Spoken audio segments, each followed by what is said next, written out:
Assalamualaikum warahmatullahi wabarakatuh. Pada video kali ini kita akan membahas mengenai bentuk-bentuk organisasi. Melanjutkan dari bab 3, struktur organisasi.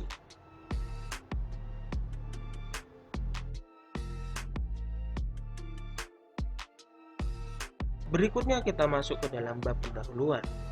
Pengorganisasian merupakan pengelompokan suatu kegiatan, penataan orang maupun sumber daya, dan mendelegasikannya kepada pribadi ataupun unit tertentu guna untuk dijalankan. Sehingga dibutuhkan penyusunan struktur organisasi yang memperjelas fungsi dari masing-masing bagian dan sifat hubungan antara bagian-bagian tersebut.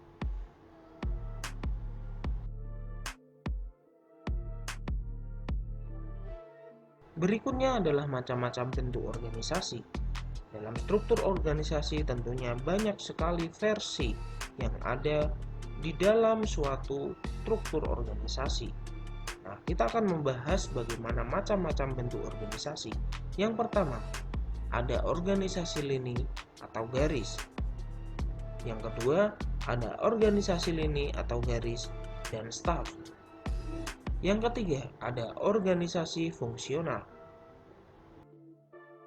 Berikutnya, kita akan memahami macam-macam bentuk dari organisasi.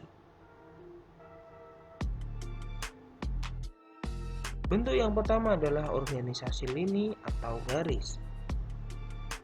Dalam bentuk ini, organisasi dibagi dalam unit-unit kerja yang bulat pada tingkat atau jenjang yang diperlukan. Wewenang dari pucuk pimpinan mengalir langsung kepada para pemimpin unit pada tata jenjang organisasi.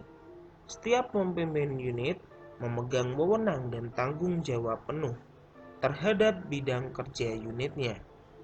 Semua pegawai pada unit tersebut menerima instruksi dan petunjuk langsung dari pimpinan unit dan langsung mempertanggungjawabkannya kepada pimpinan unit.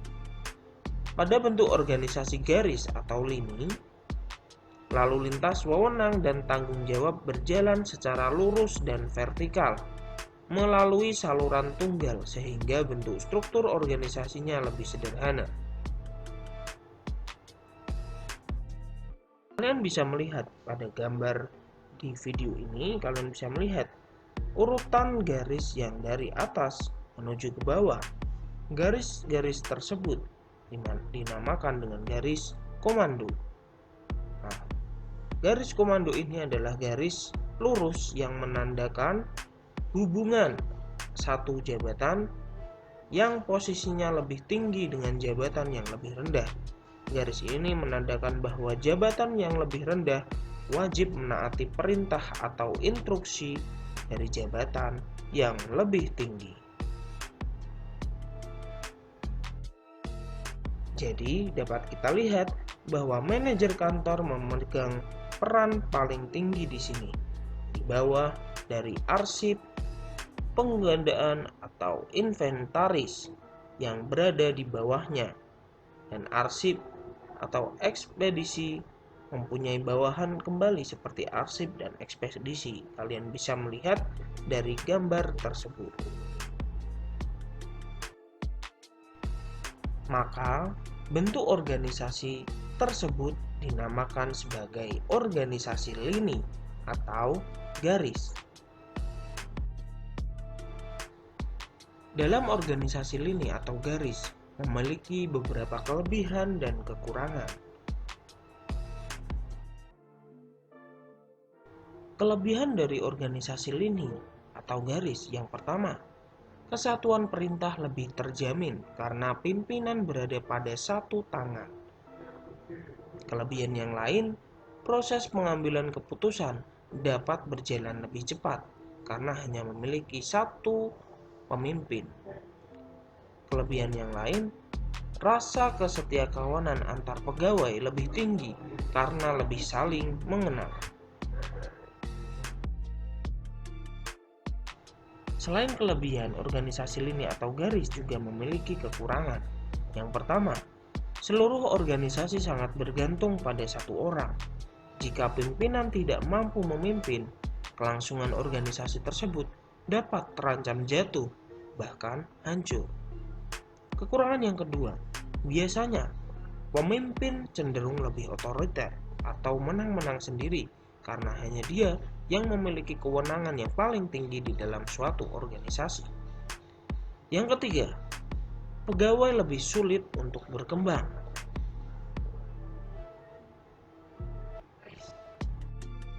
Karena pegawai memiliki batasan pada setiap pekerjaan yang diberikan oleh pimpinan.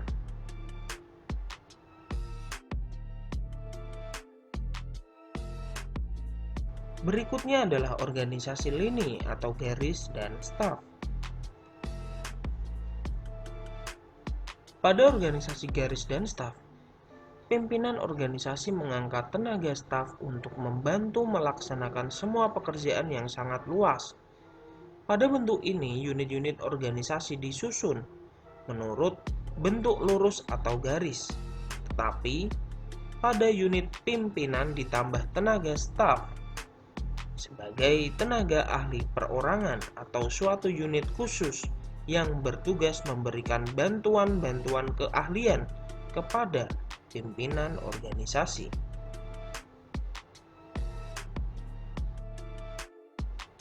Kalian bisa memperhatikan gambar pada video ini. Di situ terdapat research atau hukum yang berada di bawah direktur secara langsung. Nah, staf tersebut selalu membantu direktur dalam memimpin pada kepala bagian yang ada dalam organisasinya. Jadi, staf di sini selalu membantu kegiatan dari direktur. Organisasi lini dan staf memiliki beberapa kelebihan dan kekurangan.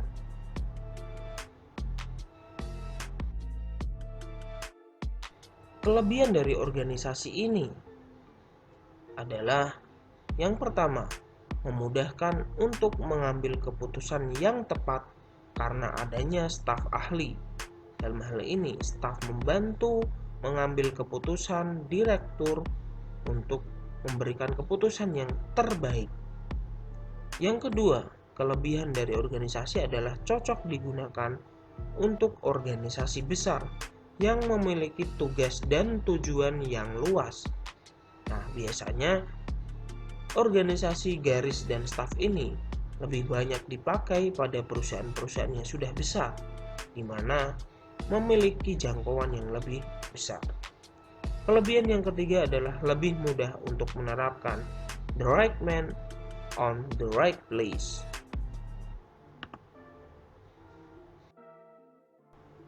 Yang artinya secara sederhana adalah menempatkan orang sesuai keahliannya. Jadi, jika dalam suatu tim atau organisasi mampu bergerak lebih cepat, kalau orang di dalamnya menguasai hal-hal yang sesuai dengan keahliannya. Inilah yang disebut dengan the right man in the right place.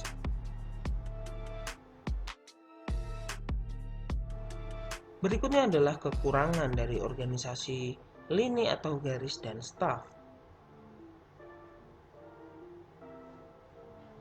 Kekurangan dari organisasi ini dalam strukturnya adalah yang pertama, kesetiakawanan antar pegawai sulit dibina karena luasnya organisasi sehingga pegawai tidak saling mengenal. Yang kedua, koordinasi sulit dilakukan karena rumitnya susunan organisasi karena banyak sekali staf-staf yang ada dalam membantu direktur maupun kepala-kepala bagian.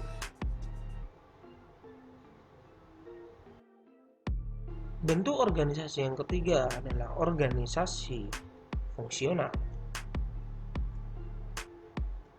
Pada organisasi fungsional, seorang pimpinan tidak mempunyai bawahan yang jelas karena Setiap pimpinan berwenang untuk memberikan perintah kepada setiap bawahan jika ada hubungannya dengan fungsi pimpinan tersebut. Spesialisasi setiap bawahan dapat dikembangkan dan dimanfaatkan semaksimal mungkin, tetapi sulit untuk melakukan tour of duty, perputaran pekerjaan. Kalian bisa melihat dari gambar struktur fungsional tersebut.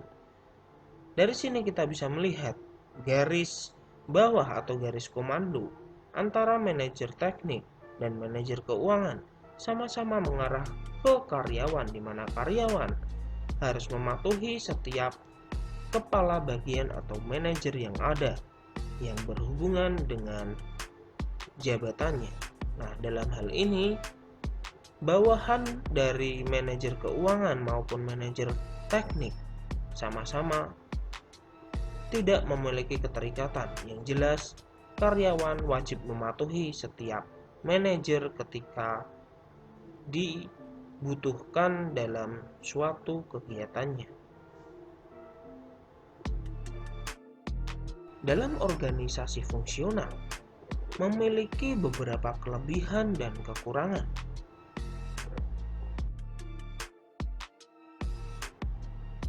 Kelebihan dari organisasi fungsional ini adalah yang pertama, pembagian tugas-tugas menjadi lebih jelas.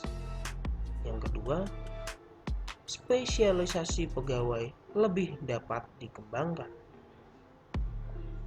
Kelebihan yang ketiga, spesialisasi pegawai dapat dimanfaatkan lebih maksimal karena masing-masing fungsi dipegang oleh orang yang ahli dalam bidangnya. Jadi, kelebihan dari organisasi fungsional ini kita dapat melihat bahwa karyawan di sini dapat dimanfaatkan secara maksimal. Dengan pemanfaatan yang maksimal, pegawai akan lebih dapat dikembangkan lagi. Nah, dengan begini, keahlian dari seorang pegawai akan lebih dapat ditingkatkan. Berikutnya, selain kelebihan, organisasi fungsional juga memiliki beberapa kekurangan. Antara lain yang pertama, sulit untuk melakukan tour of duty karena para pegawai telah terspesialisasi. Artinya di sini tidak bisa dilakukannya perputaran pekerjaan oleh karyawan. Yang kedua, para pegawai lebih mementingkan spesialisasinya sehingga sulit melakukan koordinasi. Yang ketiga, tidak ada kesatuan perintah karena pegawai dapat menerima perintah dari beberapa atasan yang sama-sama memiliki kekuasaan.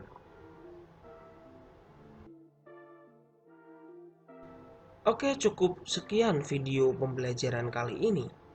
Kita lanjutkan pada video-video berikutnya. Terima kasih sudah menonton, semoga bermanfaat. Wassalamualaikum warahmatullahi wabarakatuh.